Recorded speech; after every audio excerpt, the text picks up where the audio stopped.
following podcast is recorded and produced by Emerge, a media creators co-op, in affiliation with the network at bicbp-radio.com.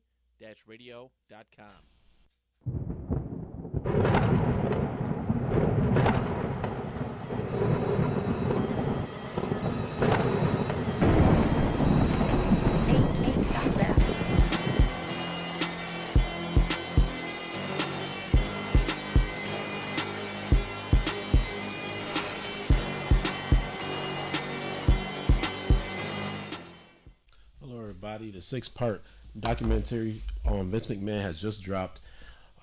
Before we get into that, just want to let you guys know we had a great week last week. We want to continue that momentum. I want to talk about a really good story here. Vince McMahon, known as a polarizer figure in wrestling, for good or bad, depending on the person that you are, depending on how you view things, depending on when you were born even. Vince McMahon was a prominent figure in social media, not social media, I should say, more or less just the media. He's a huge figure as is today. So the fact that he stands the test of times, I'm talking about 4 or 5 decades, So this is a guy that has stories upon stories. So before we get into that, we do have the heavyweight champion with us, Damian 𝗤𝙗𝗚, as always. 17 years in the running. Nobody want to cash their money in the bank on him. Nobody want to be him on a tap bout, nothing like that. But John Cena's not taking it from you on his farewell tour either. He gonna do it with a broken ankle.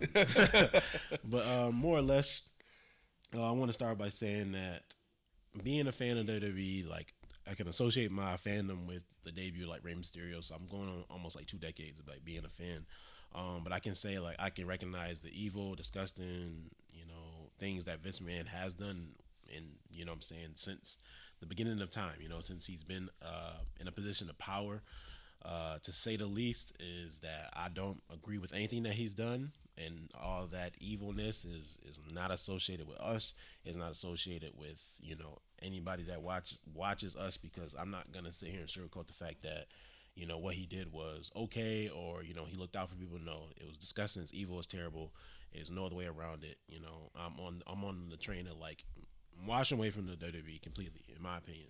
So I want to get that out the way before I say anything. There won't be no bias to anything, but I'm going to basically break down each episode for what it is and how it was presented, and how I felt about it. So as soon as you click play, like I said, I posted this on Facebook like immediately. The first minute you get who's who names out of all over the place. I'm talking the McMahon family. I'm talking John Cena, The Rock, Stone Cold, Undertaker, everybody, literally, like, the top stars. Any major name, any major name you could think about, and it's not even including the people that they don't show. This is just in the first minute, so I had to pause and just like, this is the most insane lineup you could possibly have to speak on a documentary, and it's a 6-parter, so you're gonna get some really good quotes and really good stories from these guys. But as always, Vince says he doesn't want people to know the real him. He'll make every story semi-interesting. We do get a disclaimer before we actually get into the whole entire story of everything, even just the origin, that the Janelle Grant case, which is the most prominent case as of right now, been going on since about 2021, interrupted the filming, so that changed a little bit of everything, because you kind of get a pin in the stomach, like, all right, well, shit got kind of muscle got real, because this didn't seem like, and based on the first episode, it doesn't seem like Vince McMahon hate piece. It did not feel like that. It was not feel like it wasn't aimed towards that. But when we really get into the first episode, we get, realistically, the origin of Vince McMahon, who he is, his upbringing, him not really knowing his father, realizing he wanted to get into the wrestling business. I use quotes because he didn't look at it as a wrestling business. He looked at it as professional wrestling, or professional, wrestling isn't associated with him. He's a sports entertainment business, which is completely different, which is a larger than life spectacle. So for you, Damian, how did you feel about that first 15 minutes? You get like the all-star lineup of the cast. You get the Vince McMahon, hunchback, knees bent, can barely walk, can barely talk, getting into the ring and doing this documentary, which started in 2021.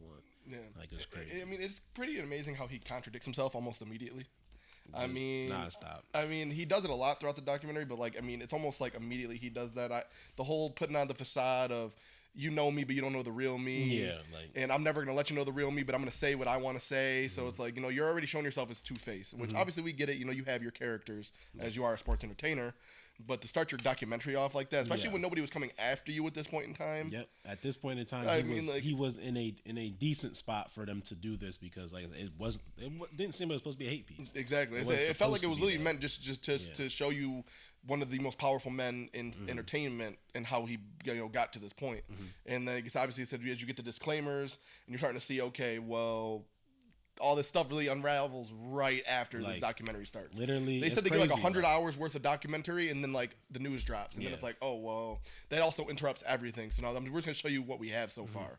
So we don't even get into the Janelle Grant case in these first 3 episodes. So I don't want to feel like I'm glossing over that. It's a big story, so I want to give it the right attention. That would probably be in a 4 through 6 part for you guys. Like I said, this is the first 3 episodes. So first and foremost, they talk about his relationship with his dad, which is really, I feel like, the real highlight of the episode. The transitioning from Vincent, I think Jay McMahon was his name, to Vincent Kennedy McMahon, which is the McMahon that we know of today.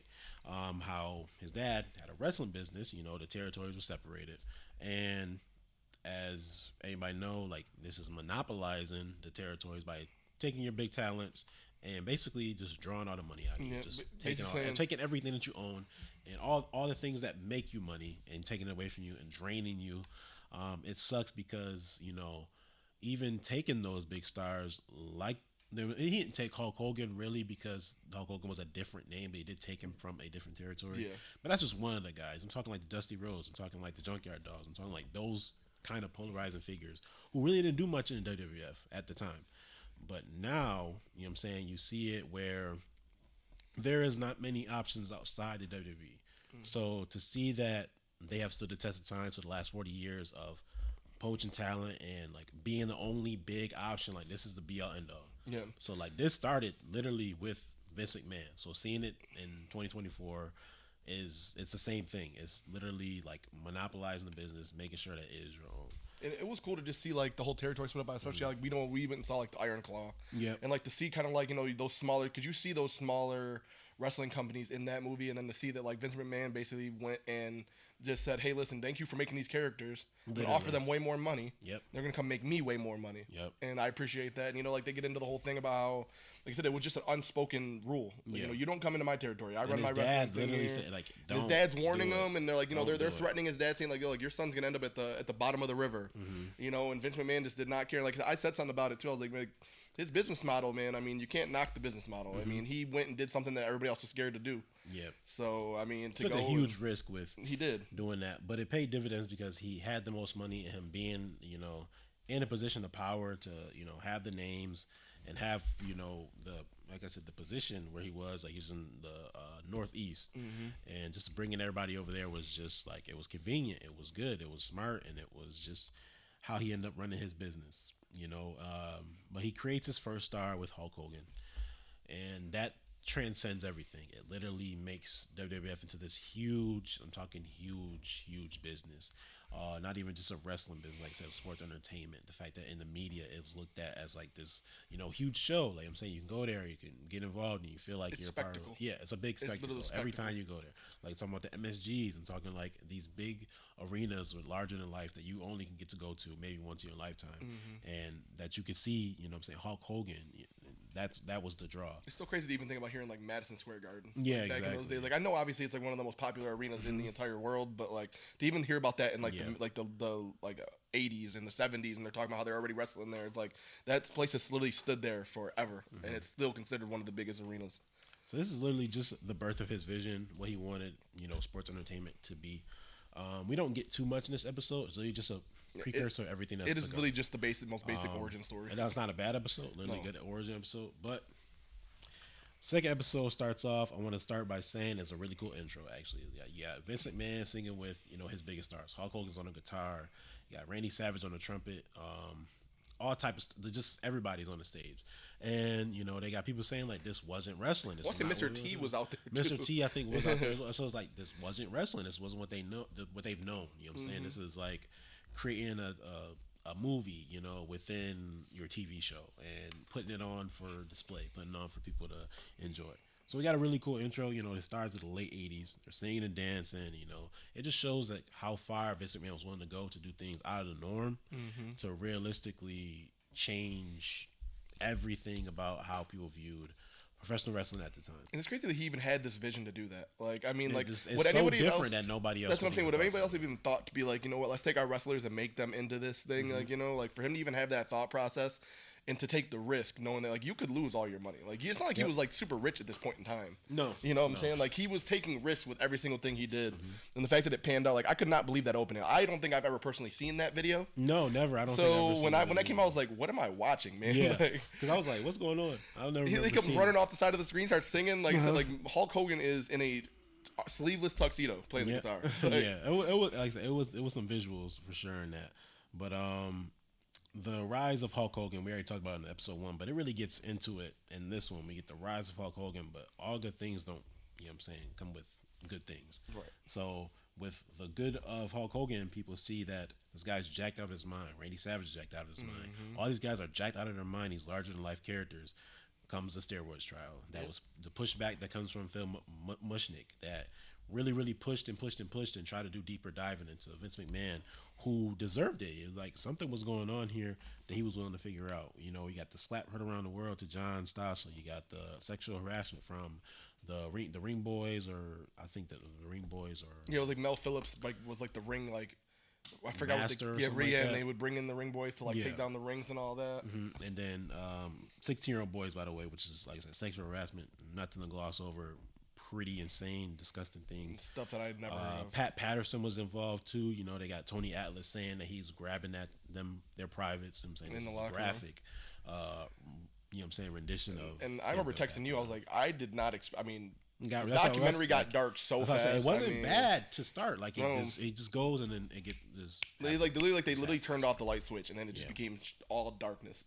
Even got allegedly covering up Jimmy Snuka's murder of his girlfriend, which is another Dark Side of the Ring episode. They say if you guys don't know a lot of these stories are into the Dark Side of the Ring, which is available on like Amazon and stuff like that. You can watch those and they give you like more of a breakdown to some of these big scandals, like the slap heard around the world, like the Jimmy Snuka murder and stuff like that.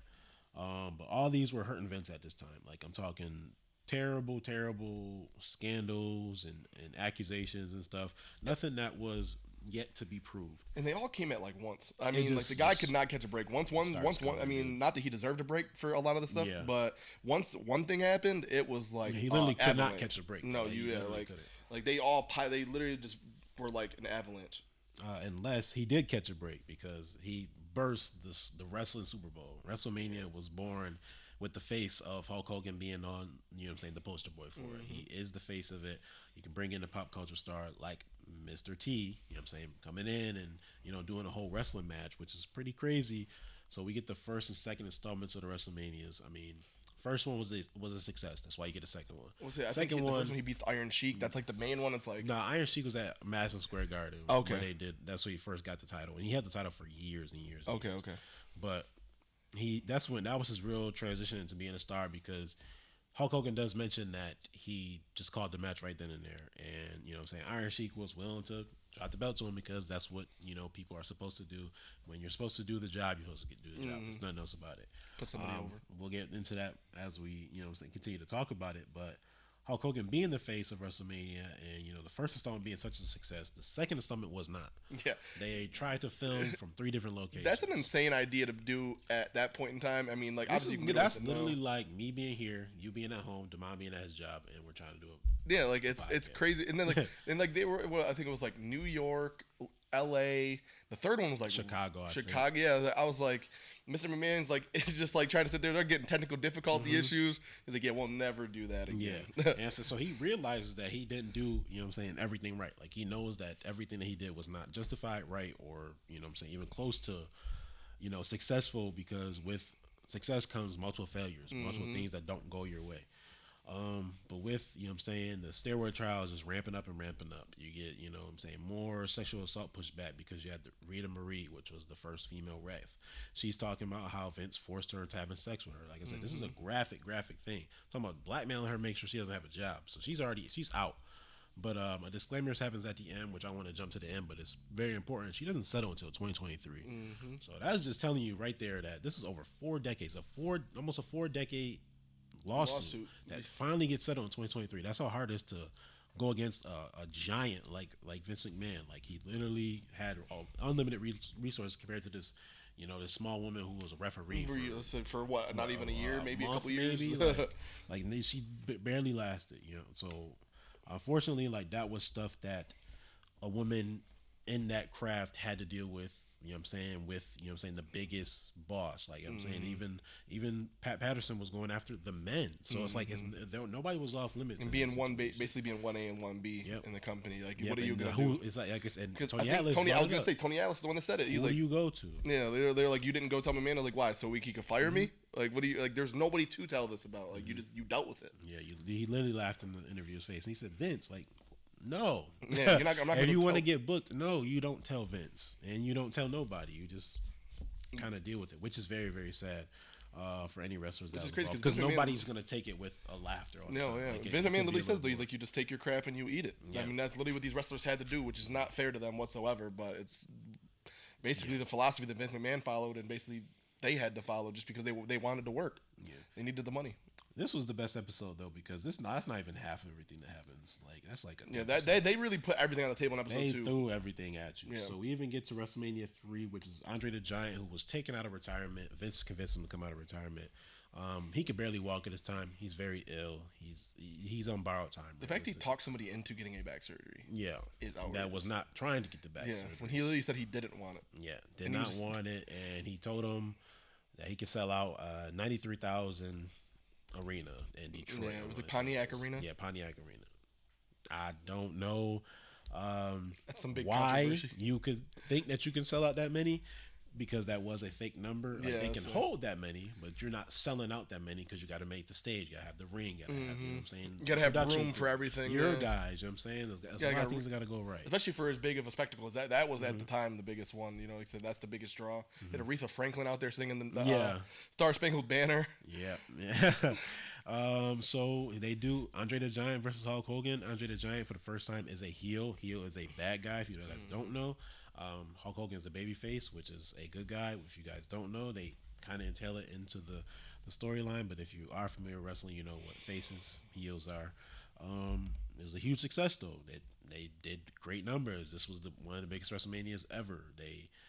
Realistically, this felt like WrestleMania 1 compared to WrestleMania 1. Like, this was really taking them off into stardom. It launched Hulk Hogan into a big spot. And they were saying like this is the passing of the torch.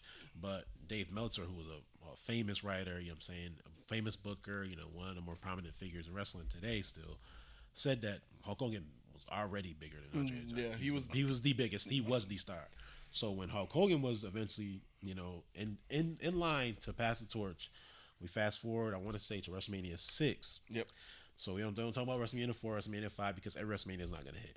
So we get to WrestleMania 6, and we get to Ultimate Warrior. Now, this is when issues start happening with Vince. Some people know the story of Ultimate Warrior, some people don't. Not the greatest guy. Didn't really care for the business. Threatened Vince before, and threatened him again after that, and then threatened him again after that, and he wasn't working on him, still threatened him. So him and Vince had, they were bumped heads a lot, but Vince was willing to put the title on a guy that he could not control. Yeah. Already a huge risk. Put it on him. Hulk Hogan puts him over. Now, this is actually passing the torch, but unfortunately, Ultimate Warrior just threw the torch out, basically. Yeah, he basically said, I don't want the torch. I don't want it. So what happens when you try to create a new star, you try to create a new face, and you try to have this big moment? Who do you go to? Hulk Hogan. You go right back to Hulk Hogan. You go back to square one. I mean, like, you got to go back to the well sometimes. Yeah, you got to go back to the well. So they don't know what to do. You know what I'm saying? They tried the Randy Savage stuff, but Hulk Hogan already beat him before. So where do we really go besides Hulk Hogan? And that's like a crazy spot to be in. That's almost being like a creative block at that point. Yeah. It's like, you need to create these characters. You need to find somebody bigger than Hulk Hogan. But how do you find somebody bigger than, at this time, I'm talking Hulk like not Hogan? even just physically. Yeah, no, yeah, like just in the media. Yeah, like there's somebody so limited media out there at this time. So especially for that time, like when they were talking about it, I'm like, damn, I was like, they're copying basically a lot of the same ideas and just getting away with it at that point in time. I mean, Ultimate Warrior was basically just like a colorful Hulk Hogan. Yep. Like charismatic. The only thing different is that he had the the tape around his arm with the streamers. Just, and I say like there was not very many differences in their wrestlers at this point in time. Like there was very few varieties. Strong, you know what I'm saying? A lot of personality. You know what I'm saying? A lot of these guys, like they couldn't wrestle great, but they were these personalities that could make anybody buy in. So as I bring up, you know what I'm saying, the Ultimate Warriors, like this steroid trial is still going. It's still being talked about. It's still being glanced over, and just like it's slowly starting to become a thing. So Hulk Hogan started to realize that I'm not getting the love I used to. My star's starting to feel it. I'm talking like this is a decade of this guy just like being on the top, being the best. And Vince McMahon finally realized that he can't have him at the top. Yeah, it can't happen anymore. This is not to gloss over one of the worst storylines ever. Sergeant Slaughter becoming Iraqi soldier. I'm not sure. This is the thing with Vince. Like he likes to lean into everything, and there's nothing wrong with. All right, if something works, just lean into it. That didn't work. So you lean into something that doesn't work, and it's just a thing. I don't. When I was watching that and they showed that, I had no idea. It happened so fast. I mean, it happened so fast. They were like, they said he got indoctrinated into the Iraqi army, and that he was out here with the Iraqi flag now, and he's an Iraqi soldier. And then literally right before they fight at WrestleMania, Desert Storm happens. Yeah, so I think it was like a 2-month thing. Like it happened, like he just randomly turned and was like the Iraqi soldier, or whatever, like aligned with Iron Sheik. They basically tried to copy the Iron Sheik thing. Yeah. Literally, just with there was like carbon copy of the Iron Sheik thing, but with the Iraqis this time, and then literally the worst possible thing that could have happened with your storyline happened. Yep. So then that happens. Hulk Hogan wins again. I think this is his last like big major title win of this time period. So this is the end, basically the end of Hulk Hogan. He gets a big match with Psycho Sid, who actually just recently passed away not too long ago. Like this is about 8, maybe 9 WrestleManias in. So he started to realize, like, I gotta go. So Hogan leaves for Hollywood. It proved to not work, but now, which like he was already a bad actor, but then he also literally says he didn't even like it. He was like, he's like, I don't like being in my. He's like, I don't like being in my trailer all day. What's that smell? Dookie. That's the worst line in history. I could not believe. I wasn't feeling the whole Hogan and Hollywood thing, but I'm glad that they talked about it because it was a failure. And it's funny to see that even back in those days before we had somebody like the Hulk or not the Hulk, the Rock, the Hulk. My bad. But that was their biggest star. That was their Hollywood star. That was the epitome of the like, all right, you rest for a little bit and you. Hollywood. It's crazy to see that even in the 90s, people were trying to use that as a branch out. You know what I'm saying? I mean, he was in Rocky 3 though, so I get it. Yeah, and that was his big risk right there. Yeah. That's when they thought he could be in Hollywood, but he couldn't. So. As that goes on, the steroids trial aligns with him leaving the WWE, so it looks suspicious, and it actually was suspicious because he really did leave because of the steroid trial. They didn't want to really say that, but that really was. I didn't know that. That really was like the whole thing that he left because the steroid trial was happening, and with episode 3 about to get into it, Hogan is asked to testify against Vince McMahon. Now, would anybody want to testify against a man that made them a huge star for 10 years and brought them all this money? No. I was going to say probably not. So, spoiler alert, he testifies, but he doesn't say nothing. He says just about nothing incriminating. He tells what he believes is his truth. Vince did not tell nobody to take steroids. Now, episode 3 starts. We kind of get into the fact that, well, they're celebrating that nothing happened. You know what I'm saying? That they're good, they're free. But this doesn't take away from everything that we talked about. The sexual harassments, the covering up Jimmy Snuka's murders, the slap heard around the world. We even got him choking out the reporter. Yeah, on stage, like bashing his head open. Which was a lawsuit in itself. So it was a bunch of things that was going on. And the fact they celebrated was even goofy to me because it's like, it didn't prove that your guys weren't taking steroids. It just proved that you weren't telling them to take steroids. That you were your guys were clearly souped up. Yeah, legally involved with them taking your guys were clearly on multiple steroids. They were on. Yeah, like they were on. If you guys ever got a chance and watching, any Ultimate Warrior promo, hey man, it's some good stuff in there. That's all I'll say. If you really want to let's hear a good promo, you just want to hear a promo of all time, listen to a promo of all time. So we get into the 3rd episode, Screw Job. Now everybody knows what the mantra of Screw Job is, but my favorite part of this episode is the fact that they do a precursor here. They talk about the Wendy Richard thing. Yeah. A lot of people don't think about that, but Wendy Richard, aka Medusa, is going to leave to go to WCW. Women's wrestling was not making much money. You know what I'm saying? It just wasn't a focal point in the 90s, let alone the 80s. You know what I'm saying? You had the fabulous Moolahs and, stuff like that. But you didn't have a really, really strong foundation to have good matches, to have a platform to do anything great. So she's going to leave, and he doesn't want her to take the women's championship. But that's the women's championship. It's just the women's championship. Like, it doesn't mean that much. So she takes it, goes on WCW TV, and drops in the garbage. That is a precursor to something else we're going to talk about, which is one of the biggest scandals of all time. But we get the introduction of guys like Ted Turner, Eric Bischoff. They finally bring up Kevin Nash, Razor Ramon. Triple H gets talked Shawn about. Shawn Michaels gets talked about. And we're still talking about Hulk Hogan. So Hulk Hogan, you know what I'm saying, he's terrible in Hollywood. Nothing's going right. As suspected. Dude can't act. And Eric Bischoff is such a slimy man. And Eric Bischoff, who's starting to get involved with wrestling and trying to help Ted Turner out. Ted Turner, who's a billionaire. Like, he founded CBS, TNT. If you thought Vince McMahon was big in the 80s, Ted Turner was bigger than Vince McMahon in the 80s and the 90s and the 2000s. Yeah. Because he owned. He literally founded network. 3 TV channels. He owned networks. like TV deals like that WWF had to go through. Like, he didn't have to go through that. I just throw what I want to throw on my television channel. It's just that simple. So he's a billionaire.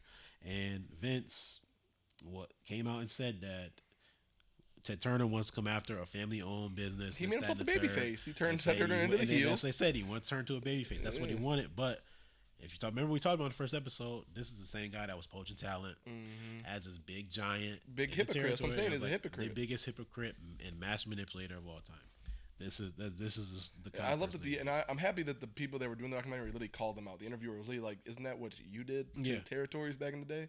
He was like, he basically said like, "What I say is not really what I think." Yeah. And I'm like, that's kind of weird because you don't have to say anything. You don't have to do that. Yeah. So him doing that, like I say, he made himself the babyface. So it helped in a way, but it didn't because we get the WCW's emergence. And with Eric Bischoff noticing that Hulk Hogan was down, I think they were like the Disney MGM lot. Yeah. So they're down in Florida and all that, and he notices Hulk is down there, so he goes to talk to him, goes to have a little conversation with him. Conversation entails like, "Yo, do you want to come work with us?" And he's like, "No, let's talk. Let's make sure let's actually sit down and details talk ironed out." WCW was giving out money at this time, so literally it did not matter. And how guaranteed money at that. It did not. They let you pick your hours. They let you pick your. It did not matter schedule. What WWF would have wanted to Hulk Hogan to do. He could have main event the next 50 WrestleManias. He was not. They guaranteed money and letting you pick your schedule. When these guys are really talking about how they're having to work 52 weeks a year, 7 days a week, no nights off. I mean, how do you not say, you know what, for my health, for my family? Yeah, WCW. Let's see what you got going on. Guaranteed money was not a thing in the WWF. And it was cool to see. That's why the steroid thing was such a prominent thing, because like, how are these wrestlers be able to work the schedule, do the things that they do, and you know what I'm saying, at this rate? It was cool that I forget who it was. They tried to do the union, and Hulk Hogan ratted him Jesse out. Ventura. Yeah, Jesse Ventura, and Hulk Hogan literally rats him out. He's like, no, Vince, he's trying to start a union. Like, Hulk Hogan is, hey, if they want to do a Hulk Hogan 6-parter, it could do one. No, they could do more than a 6-parter with him. Probably. One about his wrestling, 5 about his races. Talk about it. Let's really talk about it. But WCW, like I said, was putting that pressure on Vince. More pressure than the steroid trial ever did. Like, I'm saying, like, this was Vince really, like, this was like his probably being rock put bottom. in the corner. Yes. Yeah. So he's starting to feel small. He finally feels small, and he's trying to make new stars. He even tried to make Lex Luger a new star. Lex Luger was on a WWE live event on, I think, September 4th. He debuted on WCW on September 5th.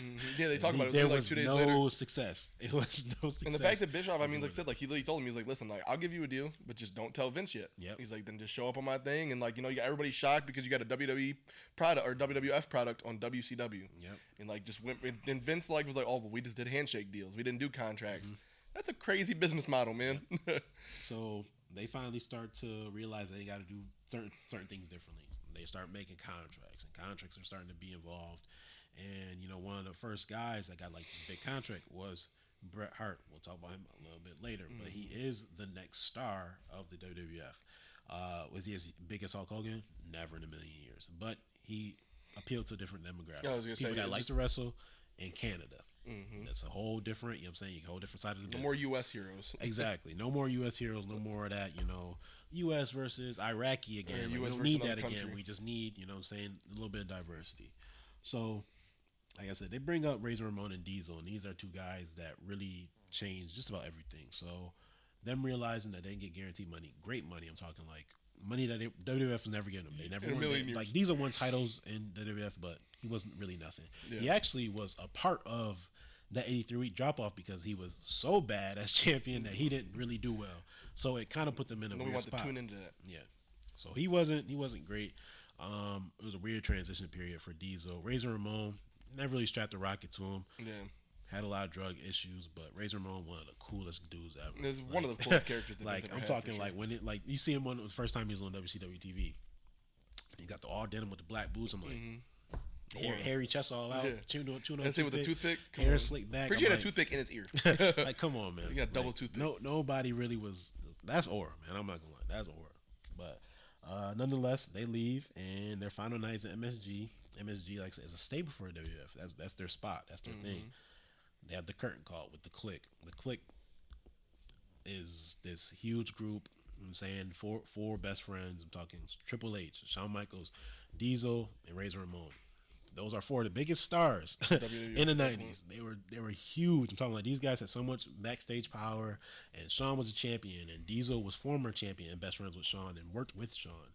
Triple H worked with Shawn currently, and they were, you know what I'm saying, trying to form, you know, big, you know, different type of stories and being this DX kind of thing, trending towards that. And then they also had, like I said, Razor Ramon, who just was the cool guy. Did plenty of stuff with Shawn Michaels, you know, was a trailblazer himself. Ladder match. They had the big ladder match too, two of them actually. So they have this, you know, this big tag match. You know, they're in a steel cage, and at the end they hug. Broke the kayfabe. And they broke kayfabe, and some people look as the night that wrestling changed, and kayfabe died. Do I think kayfabe died that night? No, I think it died years ago. Yeah, so I think years before that. I think kayfabe Vince was McMahon killed broken, kayfabe. yeah. he killed kayfabe when he came out and said that this isn't real. Like, this is a show. We're gonna It's put on a show. entertainment. So he already killed kayfabe like that. But the wrestling business was exposed as that baby faces and heels are friends. Yeah.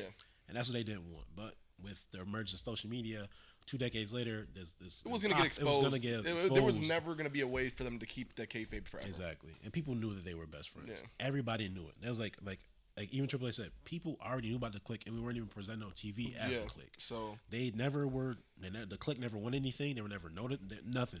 Like when it was Shawn Michaels and Diesel, they were two dudes with attitude. Yep. When it was Shawn Michaels and Triple H, it was DX. When it was Razor Ramon and Shawn Michaels, they were rivals. I was like, none of this made sense. So when they broke kayfabe, wrestling business was exposed, changed everything. But as WCW picked up National Hall, it became the birth of the coolest faction, featuring some of the coolest heels: Hulk Hogan, Scott Hall, and Kevin Nash. This is WCW's saving grace. Yeah, They NWO. literally launched into stardom with 3 of WWF's former big stars, and they're like, this is literally what Vince feared. Like, he did not want this to happen. could not have went worse for It Vince. could not have went worse. And Especially when Hulk Hogan promised he wouldn't go there to begin with, and then you go and you not only go there, but then you also do the one thing that the WWF said they would never do with you, Yep. and you turn heel. Yep. So he literally, like, within a couple years, like, basically turned his back completely on Vince. That didn't stop him from ever getting another job with Vince, though. So, Which that's turns a out that spoiler doing alert. things to Vince doesn't stop you from getting a Oh job. no, he don't ever. care. Yo, business Business gonna get is done. business. If you Business got gonna money, get if you done. bring money, then he Business is cares. gonna get done. Business always is gonna get done. But it doesn't stop there. Actually goes from bad to actually really, really good for them. So Bret Hart, we talked about, was one of the few people that signed these huge contracts, and he was in line for a contract extension. 20-year. It was gonna be a lifetime, basically a lifetime. 20-year deal, man. That is crazy. Basically a lifetime deal. 20-year Like, he deal was- for any sports athlete is nuts. and they were going to offer him, you know what I'm saying, good money for 20 years at that time, or it was go to WCW, less time, more money. decision is simple. You want to know what the thing with the documentary, like when they were talking about how Vince showed them the loopholes, like I feel like the loopholes were already a grimy thing anyways, because it felt like Vince could have just got out of it no matter what. Yeah. He just decided to help Bret. Yeah. Basically, He quote unquote helped Bret, but he really didn't help Bret. He wanted him to negotiate a better deal with WCW so they can pay him the money, but he would already have a contract with the WWF, so they will fuck him over. That was his goal, but it didn't work out like that. Yeah. And it was never going to work out like that. Because that's how I took it. I was like, bro, I was like, he did not do that to help Bret. I was like, those loopholes were not in that contract to help Bret. Because Bret never signed that contract with WCW. He agreed, he handshake agreed, as he said before, we didn't have contract, he has handshake agreements. He handshake agreed with Vince that he would do this, but he wanted time off, and he was not going to drop the title to Shawn Michaels in Montreal. That was his only wish. For whatever reason, Vince just could not have it. He just couldn't have it. So it goes right back to, like you said, the Wendy Richter thing. Like said, like she said she didn't want to give up the belt. Well, I'll just make you give up the belt. That's my property. I don't need you to want to do it. I'll just do it myself. So this is, I think, Survivor Series 1997. We get Shawn Michaels versus Bret Hart in Montreal, Quebec, Canada. And this is, two of the best ever. They had an Iron Man match years before at WrestleMania where they crowned the first time for Shawn Michaels. And this is a big crowning achievement. Now it's like, okay, these guys going back and forth all over these years. It's a very heated rivalry. Like you said, I heard that you've been having those sunny days, and that's when everything really changed. Shawn Michaels was cutting promos on Bret Hart. It got really, really personal, and I think Bret Hart even, talked to him as he was like as a gay man, saying that he was gay, basically. The stuff that they didn't really talk. It was stuff that like they were like genuinely had dislike for each other. They did not like each other, but at the same time, they always respected each other. So Montreal Screwjob happens. We know what happens. Match starts. If you don't know the Montreal Screwjob, by the way. Yeah, if you don't know the Montreal Screwjob, you're probably under a rock somewhere. Yeah. Even if you're not a wrestling fan, you've heard of the Montreal Screwjob. You know it. So, have this good match. Shawn locks in the sharpshooter. Ring the fucking bell. Shawn Michaels is stunned, quote unquote, stunned. Bret Hart, I don't know. First of all, I'll give Bret Hart a bunch of credit. The man's in the sharpshooter. He dropped to hold on Shawn Michaels, picked his ankle, and turned it so Shawn couldn't get out that ring. He was literally locked in. Shawn's what the fuck just happened? He was not letting him get out that ring. Shawn didn't know. Shawn tried to run out the ring. To get out that sharpshooter as soon as the bell rang. He tried to get out that ring. He could not get out that ring though. Bret was pissed. Spells WCW backwards. So that a lot of people saying like it's fixed because if you do this, if I do that, it looks like I'm spelling it WCW facing you, but me it would be inverted basically, so it would look like the C was backwards or something. But W and W are they're literally mirrored, so it really don't really matter. He was just caught up in the moment. He's caught up in the moment realistically. So Bret's pissed. They had this whole huge like video thing. Like I said, if you don't know the Montreal Screwjob, they were doing this whole like recording thing, like big old documentary where they were following Bret throughout his this year and WWE and all that. So they have the cameras on in the back, and you can see him. He's pissed. He's talking to Shawn like, "Did you know? Yo, did you know?" And Shawn puts his right hand to God. This is the funniest part. Shawn said, "Right hand to God, I swear I didn't know." Bret Hart's ex-wife says, "Shawn, God's gonna strike you down." I was fucking. When they showed that, she was like, "Well, God's gonna strike you down." Okay, you a fucking liar. I couldn't. And then Triple H really comes on right after that cuts off. He's like, Triple H, he just twiddled his toes. Yeah. He was like, Mr. McMahon made us swear to God that we didn't tell a soul. Yeah. We had to act like we had zero clue. So it was a really good thing for WWF because one, it helped them get the title off a guy that they did not want to have the title. Yep. That was the main thing that they wanted. The bad thing is their biggest star of the 90s was leaving. Bret Hart was going to WCW. But if anybody knows the story, Bret Hart in WCW was a complete failure. It ended terribly. Goldberg ended his career with a super kick that was hard as fuck. Like I'm telling you, he kicked him with like a fucking shotgun. Like, Goldberg shouldn't have been wrestling. So that was how Bret Hart's career basically ended. But this turned from like a really, really bad thing. I'm talking like one of the biggest controversies in wrestling was literally led into the beginning of the character that this whole documentary is about. Not just Vince McMahon, but it's about Mr. McMahon, the master manipulator, the evil man, the tyrant boss, the guy who his character is just as bad as the person that he is backstage. So that concludes the first 3 episodes. So It's really split into three. It's like the first three is Vince McMahon. The last three is Mr. McMahon. Mr. McMahon's a whole different entity. That's why I never mention him as Mr. McMahon because they don't.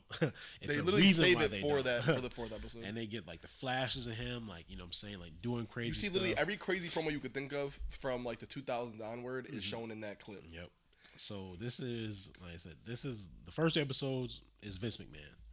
The next 3, 4 through 6, when we will review it another time, is Mr. McMahon. That's a way, way bigger story, way bigger moments, you know what I'm saying, to greater heights. I'm talking like some of the worst things, talking the worst storylines, the worst promos. I'm talking like disgusting things that are said on air, not just in the backstage part.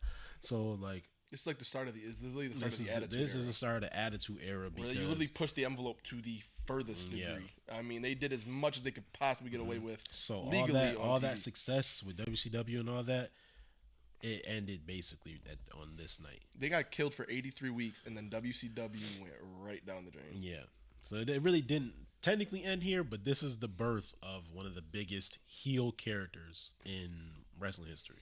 Mr. McMahon was that crazy. So, and like for me, like I said, like this is like I was still only 1 or 2 when this started.